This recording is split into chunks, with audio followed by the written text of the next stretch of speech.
Is a dietitian पूजा और आज हम बात करने वाले हैं how to lower down your high uric acid level. Uric acid ये हमारे शरीर का वेस्ट प्रोडक्ट होता है जो हाई प्यूरिन रिच फूड खाने की वजह से शरीर में बनता है, लेकिन इसका ये मतलब नहीं है कि हमारे शरीर में यूरिक एसिड होना खतरनाक है। एक पर्टिकुलर रेंज में यूरिक एसिड होना हमारे शरीर के लिए अच्छा होता है। इन फीमेल में अगर हम बात करते हैं तो 4 से 6 mg तक यूरिक एसिड हमारे शरीर में होना चाहिए। इन पुरुषों की अगर हम बात करते हैं तो 4 से 7 mg तक यूरिक एसिड होना ये नॉर्मल बात होती है और 7 के नीचे ही अगर रहे तो अच्छी बात होती है। जैसे जैसे 7 के ऊपर चढ़ने लग जाता है तब ये प्रॉब्लम कर सकता है। यूरिक एसिड का बढ़ना ये कोई बीमारी नहीं है, ये कोई डिसीज़ नहीं है, लेकिन इसका बहुत ही ज़्यादा ज़रूरत से ज़्यादा बढ़ना अगर ये 7, 8, 9, 10 की तुलना में है तो हम डाइटरी गाइडलाइंस को फॉलो करके ये नॉर्मल रेंज में ला सकते हैं। लेकिन ये बहुत ही ज़्यादा बढ़ जाता है जब अगर 20 या कि 20 के अगर पास पहुंच गया तब जाके हमें ये दिक्कत करता है, तब जाके हमें कोई डिसीज या डिसऑर्डर होता है। तो हम अब आज बात करने वाले हैं अगर आपका यूरिक एसिड 20 के नीचे और 7 से ऊपर है तो हम घर पे इसका मतलब कैसे हम यूरिक एसिड को लो कर सकते, लोअर डाउन कर सकते हैं। यूरिक एसिड जो है स्पेशली प्यूरिन रिच फूड खाने से बढ़ता है। इसका ये मीन नहीं है कि आप सभी प्रोटीन रिच फूड को आप बंद कर दें। पीपल थिंक दैट कि प्यूरिन और प्रोटीन इक्वल होते हैं। जो प्रोटीन रिच फूड है उसमें प्यूरिन रहता ही रहता है। ये बात भी सही है कि प्रोटीन रिच फूड में प्यूरिन रहता है, प्रेजेंट रहता है, लेकिन इस सब में एकदम कॉन्सेंट्रेट नहीं होता है। अभी हम एक गुड अमाउंट में तो हमें डेली के हिसाब से यूरिक एसिड की नीड होती ही है। तो हमें ट्राई करना है कि जो बहुत ही ज़्यादा कॉन्सेंट्रेट यूरिक एसिड के प्रोडक्ट है, मतलब कॉन्सेंट्रेटेड प्यूरिन के फूड प्रोडक्ट है, हम उसे मॉडरेट करेंगे या उसे एलिमिनेट करेंगे और जिनमें बहुत ही कम मात्रा में प्यूरिन मौजूद है वो हम डाइट में ले सकते हैं, क्योंकि प्रोटीन हमारे शरीर के लिए बहुत ज़रूरी है। प्रोटीन का सेवन करना डेली हमारे शरीर के लिए काफ़ी मसल्स या टिश्यू के लिए या फिर कुछ भी हमारे शरीर के डाइजेशन के लिए भी प्रोटीन ज़रूरी होता है। तो हम प्रोटीन का इंटेक ज़रूर रखेंगे। जो भी यूरिक एसिड का लेवल जैसे उनका बढ़ जाता है तो कम्प्लीटली प्रोटीन रिस्ट्रिक्ट कर देते हैं, जिस कारण बहुत ही ज़्यादा प्रॉब्लम हो सकती है। स्पेशली जिन लोगों को लगता है कि कार्बोहाइड्रेट का इंटेक बहुत ज़्यादा करने से भी यूरिक एसिड की लेवल बढ़ती है तो वो कम्प्लीटली वो भी रिस्ट्रिक्ट कर देते हैं, फास्टिंग करते हैं, जिस कारण यूरिक एसिड की लेवल और भी ज़्यादा हाई होने लग जाती है। यूरिक एसिड किस वजह से बनता है? अभी आपने देखा कि प्यूरिन रिच फूड से ये यूरिक एसिड बढ़ता है। सेकेंडली इसके और भी कई रीज़न हो सकते हैं यूरिक एसिड का बढ़ना, क्योंकि जो लोग ऐसे भी है कि वो बहुत ही लो प्रोटीन खाते हैं या फिर प्यूरिन कम डाइट में लेते, प्यूरिन रिच फूड, फिर भी उनका यूरिक एसिड लेवल हाई होता है। तो इसके कई और भी कारण हो सकते हैं, जैसे कि ये जेनेटिकल भी हो सकता है। थर्डली अगर हिप के एरिया में या फिर आपके किडनी साइज के एरिया में अगर बहुत ही ज़्यादा फैट एक्यूमुलेट है तब भी ये प्रॉब्लम हो सकती है। किडनी की फिल्टरिंग कैपेसिटी बहुत कम हो गई है तब भी ये बन सकती है। हाई फ्रुक्टोज डाइट लेने से या फिर आप बहुत ज़्यादा फास्टिंग कर लेते हैं और उस टाइम आप बहुत ज़्यादा फ्रूट्स का सेवन करते हैं, इस वजह से भी ये प्रॉब्लम बढ़ सकती है। तो इटसेल्फ आप खुद प्रॉब्लम को फाइंड कीजिए कि आपका यूरिक एसिड लेवल किस वजह से बढ़ा है, क्योंकि आप खुद डायग्नोसिस करेंगे, खुद को खुद ही अगर डिटेक्ट करेंगे तो आपको ये प्रॉब्लम मैनेज करने के लिए बहुत ही आसानी हो जाएगी। क्योंकि क्या होता है कि हमारा जो मूल कारण होता है, क्योंकि छोटा मोटा इन्फेक्शन भी बढ़ने के कारण भी यूरिक एसिड लेवल हाई होता है, बीपी के मेडिकेशन लेने से भी यूरिक एसिड का लेवल हाई होता है। तो हम उन सब बातों को मैनेज करके हमें हमारा यूरिक एसिड लेवल कम होने के लिए सहायक होगा।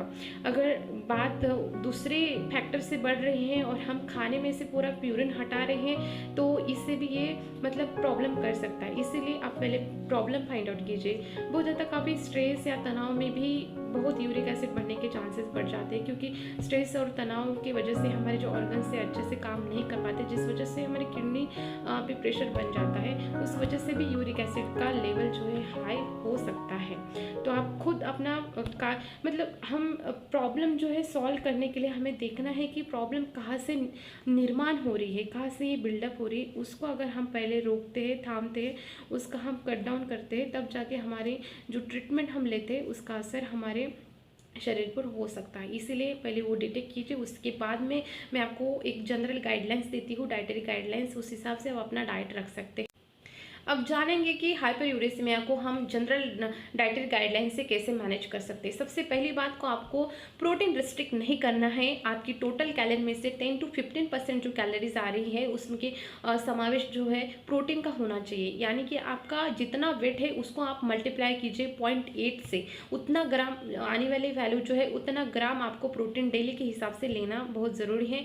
सेकेंड बात है कि कार्बोहाइड्रेट का इंटेक आपको एज यूजल रखना है, फैट का इंटेक आपको एज यूजल रखना है, लेकिन कैनोला ऑयल और स्पेशली जो कोकोनट ऑयल जो है इनका थोड़ा सेवन लिमिट कीजिए। और थर्डली है कि आपको पानी का इंटेक जो है आप नॉर्मल अगर 10 to 12 ग्लास अगर पानी पीते हैं रोज़ाना तो आप 12 to 14 या 16 ग्लास पर डे के हिसाब से आप पानी पी सकते हैं। बियर अल्कोहल अगर आप छोड़ते हैं तो बहुत अच्छी बात है, और स्पेशली बियर जिनको भी हाइपर यूरेसिमिया की प्रॉब्लम है उन्होंने बियर की कम्प्लीटली अवॉइड कर देना चाहिए।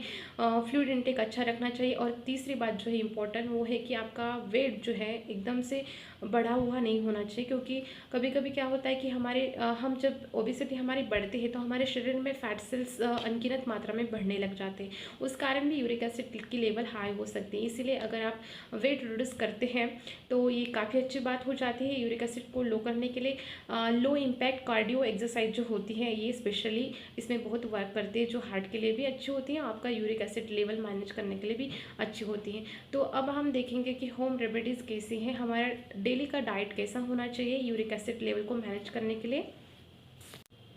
अब हम बात करेंगे कि कौन से फूड जो है हमें कम्प्लीटली नहीं खाना है। अब मैं जो फूड ग्रुप का नाम आपको बताने वाली हूँ उसमें प्यूरिन का कंटेंट जो है 150 mg से लेकर 800 mg तक के इसमें प्यूरिन पाया जाता है। तो उसमें सबसे पहले आता है आपका मीट यानी कि मटन, उसमें भी स्पेशली आता है ब्रेन, लिवर, जो भी किडनी, जो ऑर्गन मीट्स होते हैं इसमें काफ़ी मात्रा में कॉन्सेंट्रेट अमाउंट में प्यूरिन्स होते हैं, इसको आप कम्प्लीटली अवॉइड करेंगे। सेकेंडली बात आती है सी फूड्स में भी प्यूरिन बहुत ज़्यादा होता है, इसलिए क्रैब, फिश और जो भी सी फूड्स है आप इसे थोड़ा रिस्ट्रिक्ट कर दीजिए जब तक कि आपका uric acid level normal range में नहीं आता है। स्वीट ब्रेड्स जो है उसका भी इंटेक आप कम रखेंगे, ओट्स का इंटेक आप कम रखेंगे। मसूर दाल में भी प्यूरिन ज़्यादा से ज़्यादा कॉन्सेंट्रेट अमाउंट में होता है, वो भी आप कम रखेंगे। जो भी ड्राइड बीन्स होती है, पीज़ होती है, फ्रोज़न पीज़ होती है, इनमें भी यूरिक एसिड का लेवल जो है 150 to 800 के mg के हिसाब से होता है। इसीलिए हम क्या करेंगे, इन सारी जो फूड्स को जो है हम रिस्ट्रिक्ट कर देंगे जब तक कि हमारा यूरिक एसिड लेवल नॉर्मल नहीं आता है। अब बात करेंगे कि हम कौन से फूड ऐसे हैं जिनमें कि मीडियम टाइप का प्यूरिन प्रेजेंट है, जो हम कि मॉडरेट अमाउंट में हम ले सकते हैं, हम उसकी बात करेंगे। हमें लिमिट में करना है, मॉडरेट अमाउंट में करना है। उनमें जो फूड लिस्ट में अभी बताने वाली हूँ उसमें जो प्यूरिन प्रेजेंट है वो है 50 से 150 mg तक के प्यूरिन इसमें प्रेजेंट है। सबसे पहले आएगा आपका जो भी होल ग्रेन के जो ब्रेड्स हैं, होल ग्रेन के बिस्किट्स है, whole grain cereal, all whole grain cereal जो है आपके यहाँ पे मौजूद है उसका आपको सेवन जो है लिमिटेड करना है। सेकेंडली बात आती है कॉलीफ्लावर की, इसका भी सेवन आपको लिमिटेड करना है। Cauliflower, spinach, dried beans, pears, chicken और ओट्स, इसका सेवन आपको जो है लिमिटेड करना है। दलिया, इसका भी सेवन आपको लिमिटेड करना है। ओट्स का भी सेवन आपको बहुत लिमिटेड करना है। इन सारी चीज़ को आप थोड़ा सा मॉडरेट रखेंगे। और मशरूम का भी सेवन आप थोड़ा मॉडरेट रख सकते हैं, क्योंकि इसमें भी जो प्यूरिन प्रेजेंट होता है वो है 50 से 150 के रेंज में होता है। जो पहले मैंने फूड लिस्ट बताई थी उसमें से है 150 से लेकर 800 तक प्यूरिन प्रेजेंट है, और अभी जो मैंने लिस्ट बताई है इसमें है 50 से 150 mg तक इसमें प्यूरिन प्रेजेंट होता है। आपको अवॉइड नहीं करना है सब कुछ, मैंने इस हिसाब से बताया है कि आप खुद से देख सकते हैं कि आप किस तरह से आप अपना डाइट रख सकते हैं। जो मैंने जनरल डाइटरी गाइडलाइंस आपको दी है उस हिसाब से आप खुद का डाइट आप खुद बना सकते हैं, लेकिन कोशिश करें कि आप अगर नॉर्मल है, आपके कुछ इश्यूज़ नहीं रह ले, जैसे कि आपका अगर कोलेस्ट्रॉल लेवल हाई है, आपको बीपी की अगर प्रॉब्लम है, तो आप अपने डॉक्टर से ज़रूर कंसल्ट कीजिए। चीज़ों को खाने से हमारा यूरिक एसिड नहीं बढ़ेगा। सबसे पहली बात है जो कि ऑल रिफाइंड जो सीरियल्स होते हैं वो खाने से आपका यूरिक एसिड लेवल हाई नहीं होगा। आपका वाइट राइस है, पास्ता है, जो भी रिफाइंड सीरियल से बनी चीज़ है उनमें उसमें प्यूरिन का कंटेंट बहुत कम होता है, जिस कारण यूरिक एसिड लेवल हाई नहीं होगा। तीसरा है कि आपको स्किम मिल्क आप ले सकते हैं, जितना डाइल्यूट मिल्क आप ले सकते हैं उतना लीजिए। उसमें थोड़ा सा चुटकी भर आप हल्दी डाल सकते हैं और थोड़ा सा आप इसमें ब्लैक पेपर जरूर डालेगा, जिससे कि आपके हल्दी में जो मौजूद करकुमिन है उसका एब्जॉर्प्शन अच्छे से होता है। तीसरा है कि ऑल वेजिटेबल्स आप खा सकते हैं एक्सेप्ट कॉलीफ्लावर और स्पिनच और ड्राइड बीन्स। फैट और ऑयल का इशू नहीं है, आप फैट और ऑयल ले सकते हैं, लेकिन घी, सोयाबीन और इनका इंटेक जो है थोड़ा आप कम रखिए। हर्ब और स्पाइसेस अच्छे से ले सकते हैं। टेबल सॉल्ट को अवॉइड कीजिए, ज़्यादा से ज़्यादा जो सॉल्टी फूड है, ज़्यादा नमक खाना थोड़ा अवॉइड कीजिए। Fructose, high fructose food specially Apple में बहुत ज़्यादा होता है, सो एप्पल जो है आप थोड़ा रिस्ट्रिक्ट कर लीजिए। किशमिश है, जो भी नट्स एंड सीड्स होते हैं, जो भी नट्स में आप वॉलनट और आलमंड ले सकते हैं, लेकिन अगर हम रेजिन्स की अगर बात करते हैं, फीग की अगर हम बात करते हैं, तो इनमें प्यूरिन इसमें ये खाने से आपका यूरिक एसिड लेवल हाई हो सकता है। सो आप क्या फ्रूट्स में आप क्या ले सकते हैं, चेरीज़ है, स्ट्रॉबेरीज़ है, थोड़ा आप बनाना का भी इंटेक आप ले सकते हैं, जिससे क्या होगा इसमें पोटेशियम ज़्यादा होने के कारण यूरिक एसिड का लेवल जो है थोड़ा मैनेज करने के लिए अच्छा होगा। रिफाइंड सीरियल्स, कॉर्नफ्लेक्स, अरारोट ले सकते हो, साबूदाना का इंटेक अच्छे से कर सकते हो, पनीर, टोफू का इंटेक आप कर सकते हो, लोबिया। और अभी बात करेंगे कौन से ऐसे फूड्स है जिससे कि आपका यूरिक एसिड लेवल जो है मैनेज हो सकता है। मेथी दाने का पानी पीने से आपका यूरिक एसिड लेवल नॉर्मल हो सकता है। तीसरा है कड़ी पत्ते के सुबह के खाली पेट में अगर आप कड़ी पत्ता पीते हैं, कड़ी पत्ते के जूस आप पीते हैं, कड़ी पत्ते की चाय अगर आप पीते हैं, तो भी ये मैनेज करने के लिए अच्छा होगा। जौ का पानी पीने से भी यूरिक एसिड लेवल नॉर्मल होने के लिए मदद होता है। तीसरा है कि जो भी धनिया के जो सीड्स होते हैं वो आप कोरसली उसको ग्राइंड कर लीजिए और एक डब्बे में भर के रख दीजिए, और सुबह या शाम को सोते समय आप हल्के गुनगुने पानी में डाल के थोड़ा सा टीस्पून डाल के आप इसको अच्छे से मिला के आप ले सकते हैं, जिससे भी आपका यूरिक एसिड लेवल नॉर्मल आने के लिए मदद होती है। कच्चा पपीता भी इसमें बहुत ही ज़्यादा सहायक होता है, लेकिन याद रखिए कच्चा पपीता, पका हुआ पपीता उतना फ़ायदेमंद नहीं होता है जितना कच्चा पपीता होता है। और एक हर्ब से पहले सुबह अगर उठे बराबर आप खाली पेट में 4 से 5 पत्तियाँ कड़ी पत्ते की ज़रूर चबाइए। उसके बाद में थोड़ी देर के बाद में आप ग्रीन टी ज़रूर लें, और उसके बाद में आपका जो भी नाश्ता बनाते हैं, चीला है, साबूदाना है, इडलीज है, पराठा है, डोसा है, और अंडे को आप अपने डाइट में ज़रूर शामिल कीजिए। अंडे में प्यूरिन कंटेंट उतना हाई नहीं होता है, सो रोज़ाना आप एक अंडा, उबला हुआ अंडा ले सकते हैं, या फिर आप अंडे का आमलेट भी बना सकते हैं। तो उस हिसाब से नाश्ते में आप एग ऑमलेट ले सकते हैं। मिड मॉर्निंग के स्नैक्स में आप रोस्टेड मखाना आप लीजिए, और उसके साथ में आप बटर मिल्क ले सकते हैं। लंच की अगर बात करते हैं तो एज यूजल आपको कार्बोहाइड्रेट इंटेक रखना है, जैसे जितना रोटी आप लेते हैं, चावल आप लेते हैं, उस हिसाब से रोटी चावल लीजिए। जो दाल जो होती है बहुत ही थिन होनी चाहिए इसकी ग्रेवी, उस हिसाब से आप अपना दिन में एक टाइम आप दाल ले सकते हैं, आराम से ले सकते हैं। और मूंग दाल सबसे बेस्ट होती है, लेकिन आप अरहर दाल भी ले सकते हैं। राइस आप जितना आप पहले इंटेक करते हैं तो उतना आप कर सकते हैं। सब्जी आप ऑल टाइप की सब्जी खा सकते हैं, आलू भी आप खा सकते हैं, आलू में पोटेशियम काफ़ी अच्छा होता है, आलू भी आप ले सकते हैं। और जो आपको रिस्ट्रिक्ट करने बोला है वो है कॉलीफ्लावर और स्पिनच।